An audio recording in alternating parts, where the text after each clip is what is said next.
അന്ത്യനാൾ സംഭവിക്കുകയില്ല. ഹത്താ യഊദ അർദുൽ അറബി അൻഹാറൻ വമുറൂജ. അറേബ്യൻ നാടുകൾ പൂന്തോട്ടങ്ങളും നദികളും സമുദ്രങ്ങളുമൊക്കെയായി മടങ്ങുന്നത് വരെ ഗൗരവത്തിൽ ആലോചിക്കണം. പുണ്യ നബി ഇത് പറയുമ്പോൾ അറേബ്യയിൽ പൂന്തോട്ടങ്ങളില്ല, പാർക്കുകളില്ല, നദികളില്ല, അറിയപ്പെട്ട ജലാശയങ്ങളൊന്നും സാർവത്രികമായി അറേബ്യയിൽ ഒരിടത്തും ഇല്ല. ഒറ്റപ്പെട്ട കഥകളിലേ ഉള്ളൂ. പക്ഷേ പ്രവാചകൻ പറഞ്ഞു, അന്ത്യനാളാകുമ്പോഴേക്ക് അറേബ്യ മുഴുവനും ഹരിതാപമാകും, കൃഷി നിറയും, തോട്ടങ്ങൾ നിറയും, ജലസേചന പദ്ധതികൾ നിറയും, ഇറിഗേഷൻസ് നിറയും, ഉല്ലാസ കേന്ദ്രങ്ങളും തോടുകളും അരുവികളും പുഴകളും ഒക്കെ കുഴിക്കപ്പെടും. അങ്ങനെ ഒരു കാലം വരാതെ അന്ത്യനാൾ സംഭവിക്കില്ല.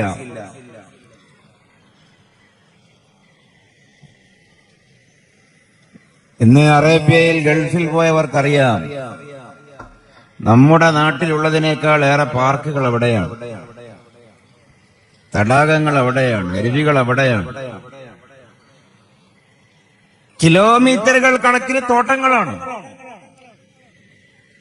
നമ്മുടെ നാട്ടിലേക്ക് ഫ്രൂട്ട്സും പച്ചക്കറിയും ഇറക്കാൻ പോലും വിഭവങ്ങൾ ഇന്നാട്ടിനേക്കാൾ കൂടുതൽ അവിടെ വിളവ് എടുക്കപ്പെടുന്ന രീതിയിലൊക്കെയാണ് അവിടെ കൃഷിയുടെയുമെല്ലാം തോട്ടത്തിന്റെയുമെല്ലാം പരിവർത്തനങ്ങൾ സംഭവിച്ചത്. ഒരുപക്ഷെ പ്രവാചകൻ ഇത് പറയുന്ന കാലത്ത് അതവർക്ക് മനസ്സിലാക്കാൻ, കേട്ട സഹാബികൾക്ക് മനസ്സിലാക്കാൻ പറ്റിയിട്ടുണ്ടാകില്ല. അന്ത്യനാൾ വരെ അറേബ്യയിൽ സംഭവിക്കുന്നത് പറയുകയാണ്. ഹജ്ജിന് മുംറക്കും പോയ സഹോദര സഹോദരിമാർ ഉണ്ടാകുമല്ലോ ഒരുപക്ഷെ. മദീനയിലെ മസ്ജിദുൻ നബവി, അൽ മസ്ജിദുൻ നബവി ഇന്ന് ലോകത്തെ ഏറ്റവും മനോഹരമായ കെട്ടിടം, ലോകത്തെ ഏറ്റവും മനോഹരമായ രമ്യഹർമ്മങ്ങളിലൊന്ന്, സൗധങ്ങളിലൊന്ന്, അക്ഷരാർത്ഥത്തിൽ വെള്ളക്കൊട്ടാരമായി മാറിയ മനോഹരമായ കെട്ടിടം. പക്ഷേ നബിയുടെ കാലത്തത് എങ്ങനെയായിരുന്നു? ഈത്തപ്പനയുടെ ഓല മേൽക്കൂരയായി മേഞ്ഞ ഈത്തപ്പനയുടെ തണ്ട് തൂണാക്കി നിർത്തിയ ഒരു കേവലം ഒരു കെട്ടിടം, ഒരു കൂര. അതിലിരുന്നു കൊണ്ട് പുണ്യ നബി പറഞ്ഞൊരു ഹദീസുണ്ട്, എന്റെ ഈ വെള്ളക്കൊട്ടാരം നോക്കിയിട്ട് ദജ്ജാലി ചോദിക്കും, എന്റെ ഈ പള്ളി നോക്കിയിട്ട് ദജ്ജാലി ചോദിക്കും, ലിമനിൽ കസറുൽ അബിയദു ഹാദാ, ആരുടേതാണ് ഈ വെള്ളക്കൊട്ടാരം? ഇതൊന്നും ഒരു കേവലം കെട്ടുകഥയല്ല. ഇസ്ലാമിന്റെ ഏറ്റവും വലിയ വൃത്തി എന്ന് പറയുന്നത് അതിന്റെ ചരിത്രപരതയാണ്, അതിന്റെ സത്യസന്ധതയാണ്. നാം ഇത് 2025 ജീവിക്കുന്നതെങ്കിൽ ഇതേപോലെ ഒരു 14 നൂറ്റാണ്ട് പിറകിൽ ക്രിസ്തബ്ദം 571 ഏപ്രിൽ മാസം 21 ആമിനയുടെ മകനായി അബ്ദുള്ളയുടെ പുത്രനായി മുഹമ്മദ് ജനിക്കുന്നത്. 571 ഏപ്രിൽ മാസം 21 630 ജൂൺ 8 അല്ലെങ്കിൽ ആഗസ്റ്റ് 10 632 അള്ളാഹുവിന്റെ പ്രവാചകർ വഫാത്താവുന്നത്. 622 ജൂലൈ 19 മക്കയിൽ നിന്ന് മദീനയിലേക്ക് പോകുന്നത്. ഇതൊക്കെ ചരിത്രമാണ്, ക്രിസ്റ്റൽ ക്ലിയർ ജീവിതമാണ്, ബയോഗ്രഫിയാണ്. ഇപ്പോ ഈ സിഇ അല്ലെങ്കിൽ AD 570 571 കാലഘട്ടം എന്ന് പറയുന്നത് ലോകത്ത് എത്ര സാങ്കേതികമായി അപരിഷ്കൃതമായിട്ടുള്ള ഉപകരണ ഉപായങ്ങളൊക്കെ നമ്മളെക്കാൾ ഒരുപാട് പിറകിലായിരിക്കും അവർ. ആ കാലഘട്ടത്തിലാണ് പറയുന്നത്, എന്റെ ഈ വെള്ളക്കൊട്ടാരം, എന്റെ ഈ മസ്ജിദ് നോക്കിയിട്ടത് ദജ്ജാലി ചോദിക്കും, ആരതാണ് ഈ വെള്ളക്കൊട്ടാരം? അന്നത് വെള്ളക്കൊട്ടാരമല്ല, അന്നത് കേവലം ഒരു കുടിലാണ്, ഒരു കൂരയാണ്. ചെളി കൊണ്ട് ചെളിക്കട്ട അട്ടിക്ക് വെച്ച ഫോട്ടോ ഒക്കെ ഉണ്ടല്ലോ, അന്നത്തെ മോഡൽ. ഈത്തപ്പനയുടെ ഓല മേൽക്കൂരയാക്കി, ഈത്തപ്പനയുടെ തണ്ട് തൂണാക്കിയ, നിലം മുഴുവനും ശക്തമായി വെയിലറിച്ചാൽ ചുട്ടുപൊള്ളുന്ന മണൽപ്പരപ്പ്, മടമ്പുംകാല് കുത്തി നിൽക്കാൻ പോലും പറ്റാത്ത വിധം തപോഗ്രമായ മണൽപ്പരപ്പ്. മഴ പെയ്താലോ ചോർന്നൊലിക്കുകയും ചെയ്യും. ആ ഒരു ഓലമേഞ്ഞ കൂരയിലിരുന്നു കൊണ്ടാണ് നബി പറയുന്നത്, കുറെ കാലം കഴിഞ്ഞാൽ എന്റെ ഈ പള്ളി നോക്കിയിട്ട് ദജ്ജാൽ ചോദിക്കും, ലിമനിൽ കസ്റുൽ അബിയദു ഹാദ, ആരതാണ് കേട്ടോ ഈ വെള്ളക്കൊട്ടാരം? എന്തൊരു ധൈര്യം വേണം അത് പറയാൻ. 1400 കൊല്ലത്തിന് ഇപ്പുറത്ത് വെച്ച് നാം ഈ ഹദീസ് വിശകലനം ചെയ്യുമ്പോ ഇന്ന് അക്ഷരാർത്ഥത്തിൽ അത് വെള്ളക്കൊട്ടാരമായി. രണ്ട് കാര്യമാണ് അവിടെയുള്ളത്. ഒന്ന്, ഇത് കാണാത്ത കാലത്ത് തന്നെ സ്വഹാബികൾ അത് വിശ്വസിച്ചു. അതിനാണ് ഇസ്ലാം എന്ന് പറയുന്നത്. നമ്മളും അവരും തമ്മിലുള്ള വ്യത്യാസം അവിടെയാണ്. കുറെ കാലം കഴിഞ്ഞാൽ എന്റെ ഈ പള്ളി വെള്ളക്കൊട്ടാരമാകുമെന്ന് പ്രവാചകൻ പറഞ്ഞ ഹദീസ് ഒരു കൂരയുടെ അകത്ത് വെച്ച് പറയുമ്പോ, വെയിലേൽക്കുന്ന മഴ പെയ്താൽ മഴയും കൊള്ളേണ്ടി വരുന്ന ഒരു കൂരയുടെ ഉള്ളിൽ വെച്ച് നബി അത് പറയുമ്പോ സ്വഹാബികൾ ആരും സന്ദേഹം പ്രകടിപ്പിച്ചില്ല. അങ്ങനെയൊക്കെ ആകൂ, നിങ്ങളെന്തിനാണ് ഇങ്ങനെ നടക്കാത്തത് പറയുന്നത്, തള്ളിമറിക്കുന്നത്? ഈ കൂര എങ്ങനെ വെള്ളക്കൊട്ടാരമാകാനാണ്? ഇവിടെ തിന്നാൻ പോലും വകയില്ല, ഉപരോധമാണ്.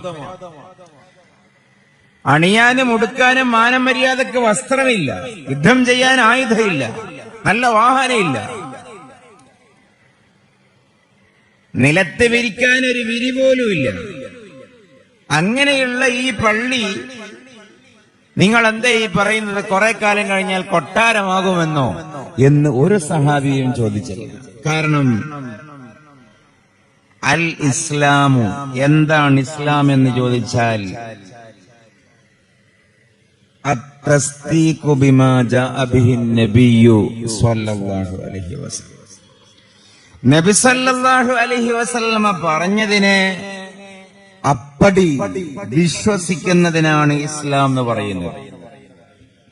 അത് നമ്മുടെ യുക്തിക്ക് നിരക്കുന്നതാവട്ടെ നിരക്കാത്തതാവട്ടെ, അനുഭവിക്കാൻ പറ്റിയതാവട്ടെ പറ്റാത്തതാവട്ടെ, നമുക്ക് അനുഭവിക്കാൻ പറ്റിയത് മാത്രം വിശ്വസിക്കുകയാണെങ്കിൽ, അല്ലെങ്കിൽ നമുക്ക് സമ്മതമായത് മാത്രം വിശ്വസിക്കുകയാണെങ്കിൽ പിന്നെ അതിന് വിശ്വാസം എന്ന് പറയോ?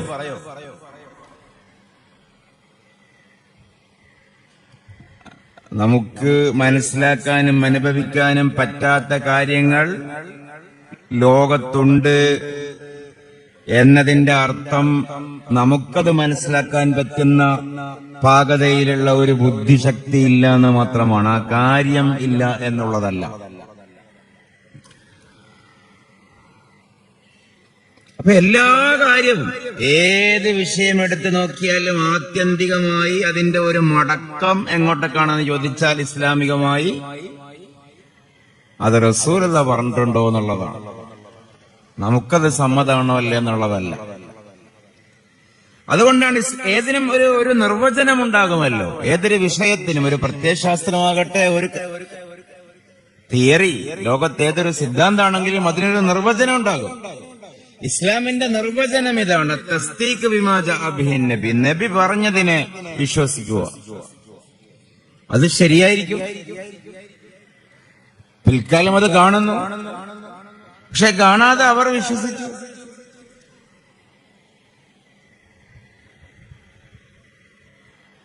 ഇപ്പൊ വിശുദ്ധ ഖുർആനിലെ ഒരായത്ത്, വലിയ ഒരു വിശേഷമുള്ള ആയത്തൊന്നുമല്ല കേട്ടാൽ, പക്ഷെ ഒരു കൗതുകമുണ്ട്. സൂറത്തു ദുഖാൻ. കം തറകൂ മിൻ ജന്നാത്തിൻ വഉയൂൻ വസുറൂഇൻ വമഖാമിൻ കരീം വനഅമത്തിൻ കാനൂ ഫീഹാ ഫാക്കിഹീൻ കദാലിക വഔറസ്നാഹാ ഖൗമൻ ആഖരീൻ ഫമാ ബഖത് അലൈഹിമുസ് സമാഉ വൽ അർദ് വമാ കാനൂ മുൻദരീൻ. ഇസ്ലാമിനെ കൃത്യമായി ഒരാൾക്ക് മനസ്സിലാക്കാൻ സാധിച്ചാൽ വേറൊരു വിഷയവും അയാൾക്ക് രസം ഉണ്ടാകില്ല, ഹര ഉണ്ടാവില്ല. ഇത് മാത്രമാകും രസം.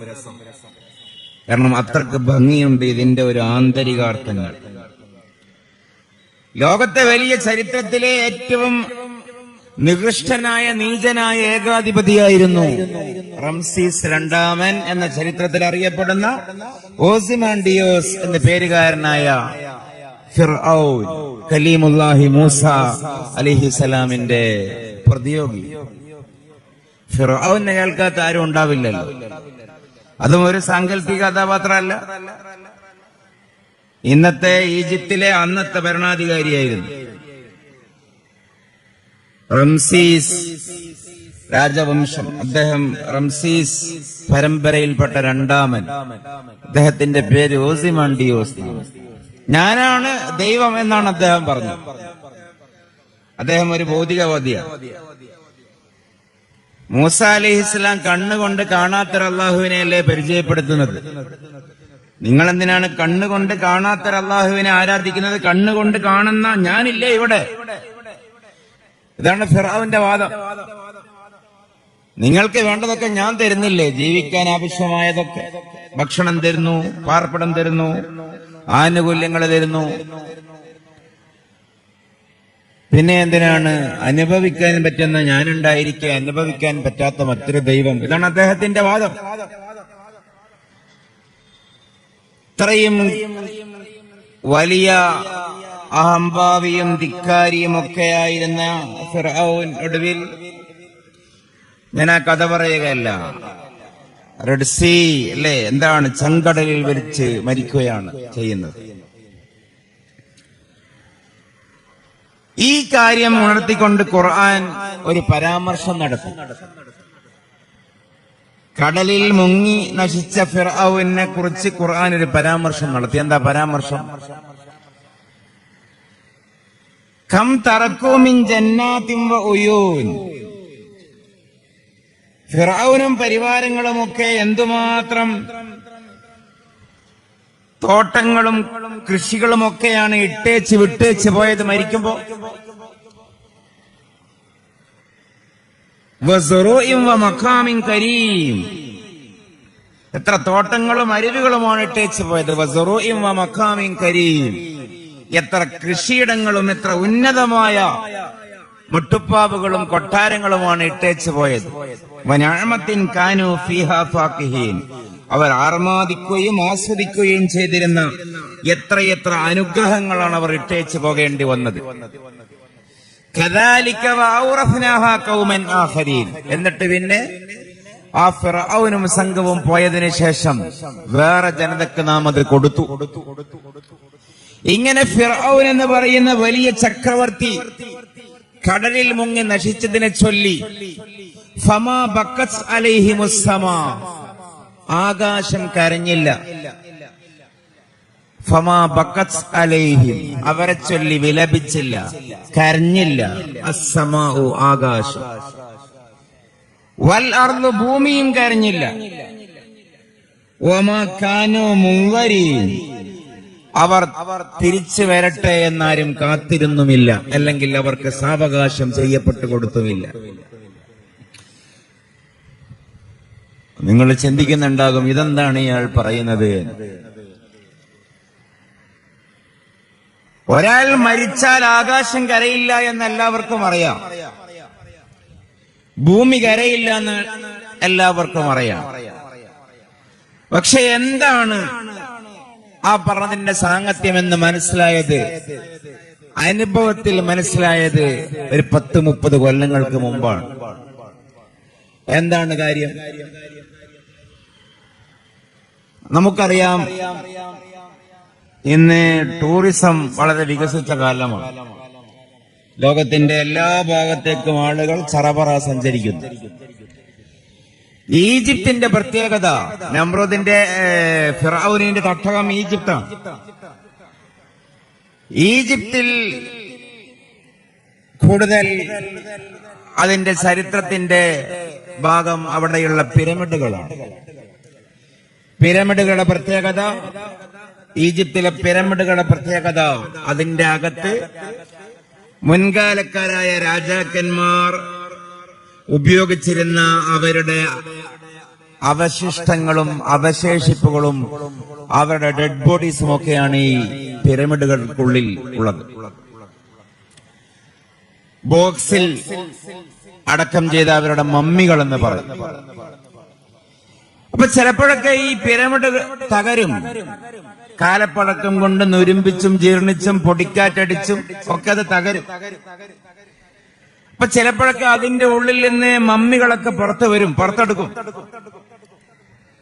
ഇപ്പൊ ലോകത്ത് ഇന്ന് നടക്കുന്ന വലിയൊരു ചരിത്രത്തിന്റെ ഭാഗമായ, ചരിത്ര പഠനത്തിന്റെ ഭാഗമായ, ആന്ത്രോപോളജിക്കൽ ഹിസ്റ്ററിയുടെ ഭാഗമായിട്ടുള്ള ഒരു ശ്രമം, ആർക്കിയോളജിസ്റ്റുകൾ ഈ പിരമിഡിന്റെ അകത്തു നിന്നും മമ്മി പുറത്തെടുത്തിട്ട് അത് പരിശോധിക്കുന്ന കൂട്ടത്തിൽ കുറെ താളിയോലകൾ ഉണ്ടാകും.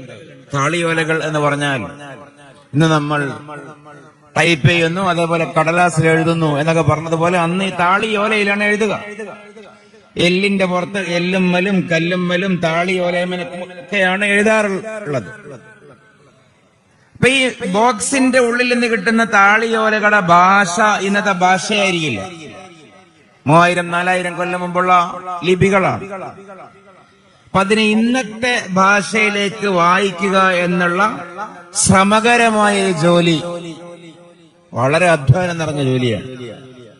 അത് ലോകത്ത് നടക്കുന്നുണ്ട്.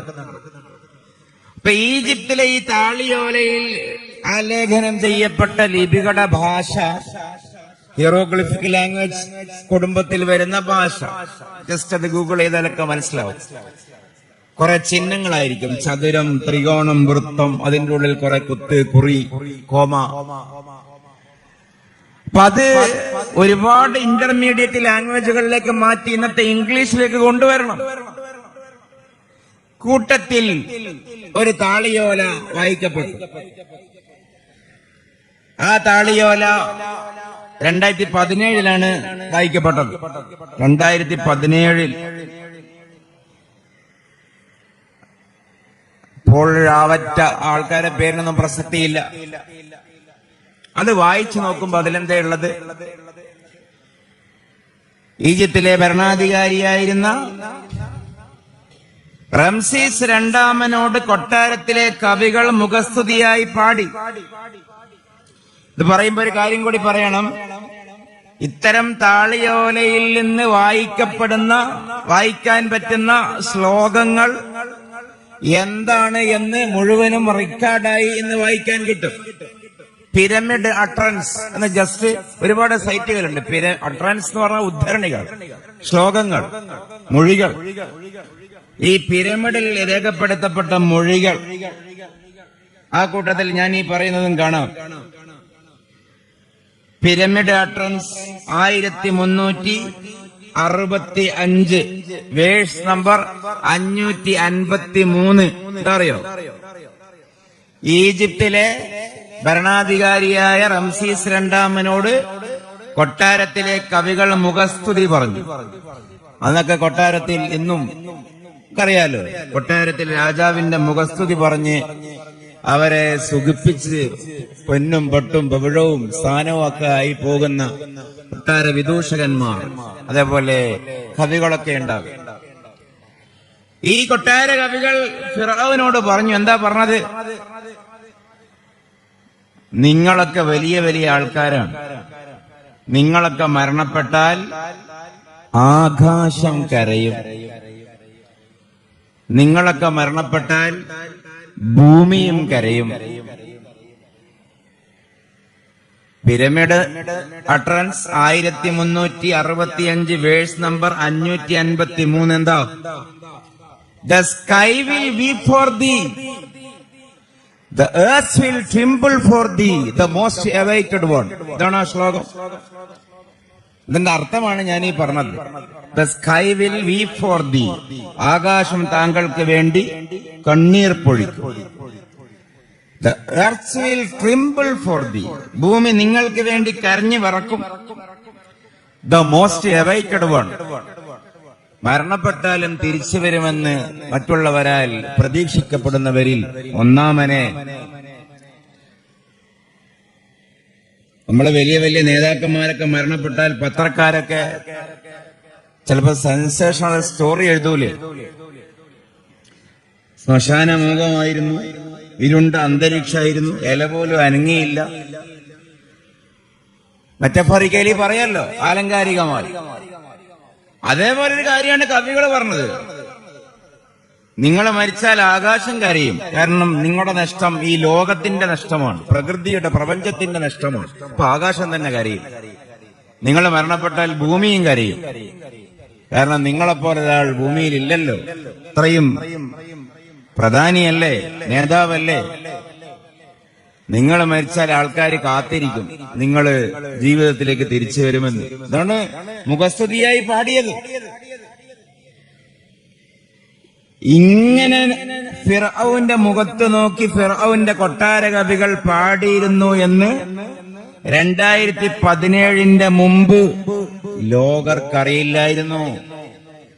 നമ്മുടെ കാലത്താണ് ഇത് പുറത്തു വന്നത്.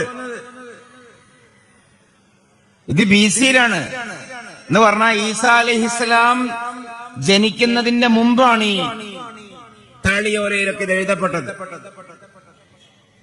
പക്ഷെ ഇതൊന്നും അറിയാതെ മദീനയിൽ വിശുദ്ധ ഖുർആനുമായി വന്നു മുഹമ്മദ് റസൂലുള്ളാഹി സ്വല്ലല്ലാഹു അലൈഹി വസല്ലം. എന്നിട്ട് ഫിർഔനിന്റെ തകർച്ചയും മരണവും പരാമർശിക്കുന്ന ഭാഗമെത്തിയപ്പോൾ ഖുർആൻ പറയുകയാണ്, ഫമാ ബഖസ് അലൈഹിമുസ് സമാ. ഫിർഔൻ മരിച്ചാൽ ആകാശം കരയുമെന്നാണ് 3000 കൊല്ലം മുമ്പ് കവികൾ പറഞ്ഞത്. പക്ഷേ ഫമാ ബഖസ് അലൈഹിമുസ് സമാ, ഫിർഔൻ നശിച്ചപ്പോ ആകാശം അറിഞ്ഞതേ ഭാവിച്ചില്ല, ഒരു തുള്ളി പോലും കരഞ്ഞില്ല. വൽ അർളു, ഫിർഔൻ മരിച്ചാൽ ഭൂമിയും കരയുമെന്നാണ് സഹസ്രാബ്ദങ്ങൾക്ക് മുമ്പ് കവികൾ പറഞ്ഞത്.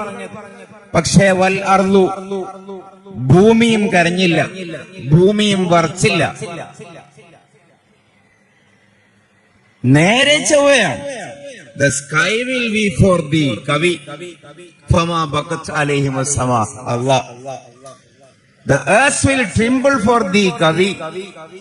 വൽ അർളു, ഖുർആൻ.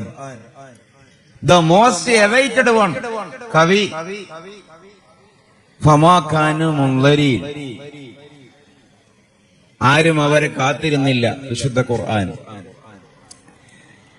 ചിലപ്പോ നിങ്ങൾക്ക് കുറെ ആളുകൾക്ക് ഞാൻ ഈ പറഞ്ഞത് മനസ്സിലായിട്ടുണ്ടാവില്ല.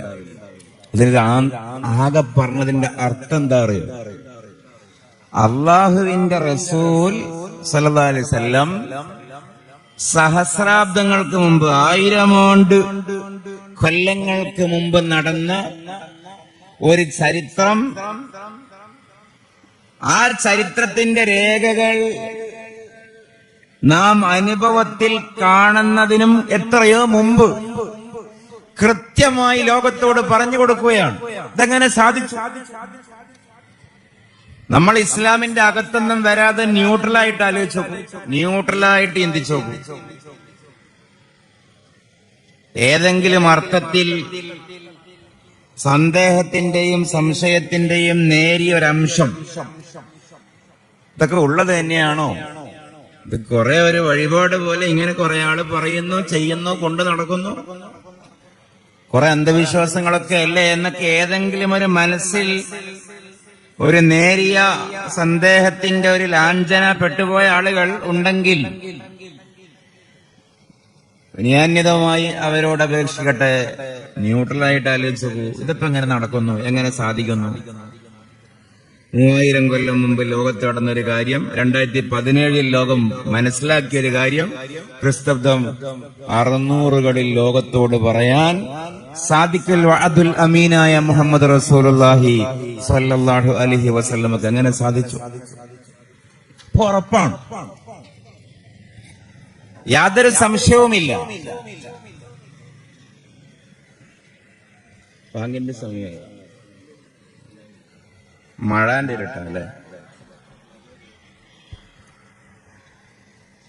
സ്വമേധയാ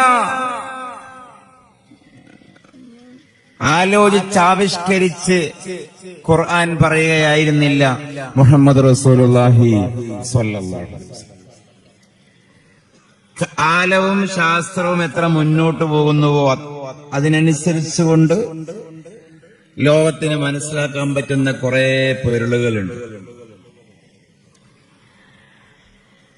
ഞാൻ വേറൊരു ഉദാഹരണം പറയാം. നമ്മുടെ വിശ്വാസം റസൂലുള്ളാഹിനോട് മലക്കുകൾ വന്ന് സംസാരിച്ചു എന്നാണല്ലോ. ജിബ്രീൽ അലൈഹിസ്സലാം വന്നുകൊണ്ട് സംസാരിച്ചു എന്നാണല്ലോ. ഇന്ന് ഭൂമിക്ക് വെളിയിലുള്ള ജീവജാലങ്ങളും അല്ലെങ്കിൽ ഭൂമിക്ക് വെളിയിലുള്ള ജീവികളും ജീവനുള്ള ബുദ്ധിയുള്ള സെൻസുള്ള സാന്നിധ്യങ്ങളുമൊക്കെ മനുഷ്യരോട് സംസാരിക്കും എന്നുള്ളത് ഇന്നത്തെ ലോകത്ത് പൊതുവായി അംഗീകരിക്കപ്പെട്ടൊരു കാര്യമല്ലേ. ചെറിയ കുട്ടികളൊക്കെ അവിടെ ആ ഭാഷയിൽ ഏലിയനുകൾ എന്ന് പറയും, ഇതര ഗ്രഹ അന്യഗ്രഹ ജീവികൾ.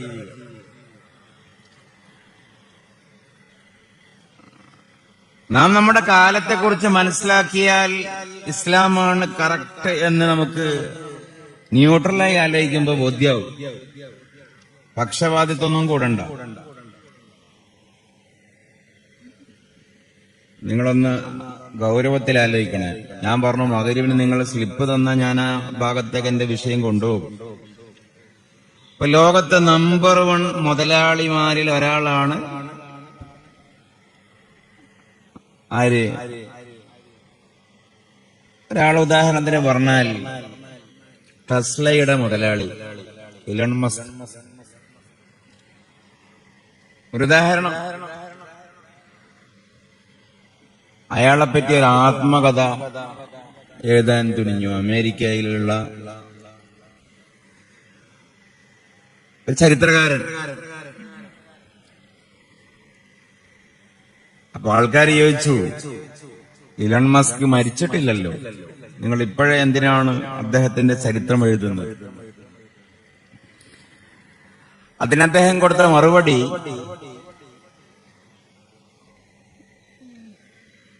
ഭൂമിയിലെ ഒരു സാധാരണക്കാരനായ മനുഷ്യനല്ല ഇദ്ദേഹം.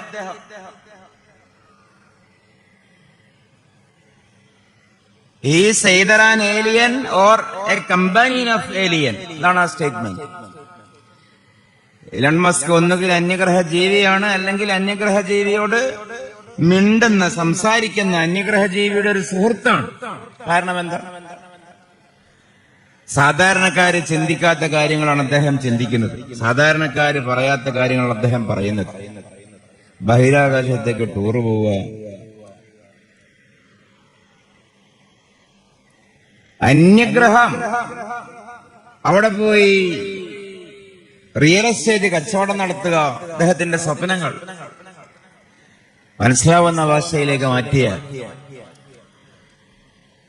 ഇതൊക്കെ ഇദ്ദേഹത്തിന്റെ തലയിൽ ഒരിക്കലും വരുന്നൊരാശയമല്ല. ഇദ്ദേഹത്തോട് ഏതെങ്കിലും അന്യഗ്രഹ ജീവികൾ പറഞ്ഞു കൊടുക്കുന്നതാവണം എന്ന ഒരു തത്വത്തെ 2025 ലോകം അംഗീകരിക്കുന്നു. അസാധാരണമായ കാര്യങ്ങൾ പറയുകയും ചിന്തിക്കുകയും ചെയ്യുന്ന മനുഷ്യന്മാരോട് ഭൂമിക്ക് വെളിയിലുള്ള ഏതെങ്കിലും ഇതരഗ്രഹ ജീവികൾ സംസാരിക്കുന്നുണ്ട് എന്ന് ലോകത്തെ ഏറ്റവും സാങ്കേതികമായ പുരോഗതി പ്രാപിച്ച രാജ്യത്തിന്റെ ഒരു പൊതുബോധമാണത്. പറക്കും തളിക വരുന്നുണ്ട് എന്നാണ് അവരുടെ വിശ്വാസം, അമേരിക്കക്കാരുടെ വിശ്വാസം, ഭൂമിയിലുള്ളവരോട് സംസാരിക്കാൻ. ചിലപ്പോഴൊക്കെ വിമാനത്താവളങ്ങളിൽ സമയത്തിൽ റീഷെഡ്യൂളിംഗ് പോലും വരുത്താറുണ്ട്. നമ്മളിത് സംസാരിക്കുന്ന കാലത്ത് ഇതിനെന്നറിയോ? ഇതേതെങ്കിലും ആഫ്രിക്ക രാജ്യത്തിലുള്ള അന്ധവിശ്വാസത്തിന്റെ കഥയല്ല ഞാനീ പറയുന്നത്, അമേരിക്കയിലെ കഥയാണ്. അന്യഗ്രഹ ജീവികൾ പറക്കും തളികയിൽ ഭൂമിയിലുള്ളവരോട് സംസാരിക്കാൻ വരുമെന്നുള്ള പ്രവചനങ്ങളെ മുൻനിർത്തിയിട്ട് നവാദോ ട്രയാങ്കിൾ, പ്രോഹിബിറ്റഡ് 51 ഏരിയ, ആ ഭാഗങ്ങൾ ശ്രദ്ധിക്കുന്നവർക്കറിയാം